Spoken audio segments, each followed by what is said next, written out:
Breaking news, নতুন Saudi প্রবাসীদের জন্য গুরুত্বপূর্ণ সতর্কবার্তা। আসসালামু আলাইকুম প্রিয় ভাই ও বোনেরা, যারা নতুন করে সৌদি আরবে আসার পরিকল্পনা করছেন তাদের জন্য আজকের এই খবরটি অত্যন্ত গুরুত্বপূর্ণ এবং একটু চিন্তারও বিষয়। সৌদি সরকারের নতুন সিদ্ধান্ত অনুযায়ী নতুন প্রবাসীদের জন্য যে ৩ মাসের ফ্রি ওয়ার্ক পারমিট বা ফ্রি ইকামা মেয়াদ দেওয়া হতো, সেটি এখন সম্পূর্ণভাবে বাতিল করা হয়েছে।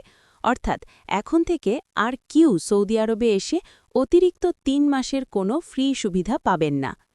আগে নিয়ম ছিল এমন, একজন ব্যক্তি যদি ১ বছরের ভিসা নিয়ে সৌদি আরবে আসতেন তাহলে শুরুতে পাসপোর্টের ৩ মাস প্লাস ইকামার ১২ মাস, মোট ১৫ মাস পর্যন্ত বৈধভাবে থাকার সুযোগ পেতেন।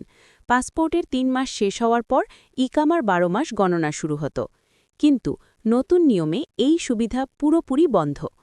এখন আপনি ১ বছরের ভিসা নিয়ে সৌদি আরবে আসলে মোটে ১২ মাসের ইকামা মেয়াদি পাবেন, এর বেশি একদিনও নয়। আগে যে ৩ মাসের বোনাস সময়টা পাওয়া যেত সেটি এখন আর নেই। বিশেষ করে যারা ৩ মাসের ভিসা সৌদি আরবে আসার কথা ভাবছেন তাদের জন্য এটি বড় সতর্কতা।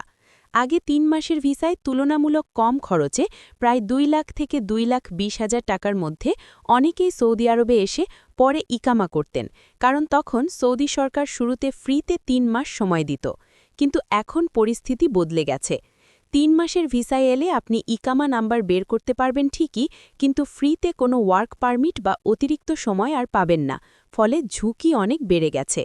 তাই যারা নতুন করে সৌদি আরবে আসার সিদ্ধান্ত নিচ্ছেন তারা অবশ্যই ভিসার ধরন, মেয়াদ এবং খরচ ভালোভাবে বুঝে তারপর সিদ্ধান্ত নেবেন। এই তথ্যটি গুরুত্বপূর্ণ মনে হলে অবশ্যই ভিডিওটি শেয়ার করে অন্যদের জানিয়ে দিন। ভালো থাকুন, সুস্থ থাকুন। সৌদি আরব সম্পর্কিত সর্বশেষ ও নির্ভরযোগ্য আপডেট পেতে আমাদের চ্যানেলের সাথেই থাকুন। আসসালামু আলাইকুম।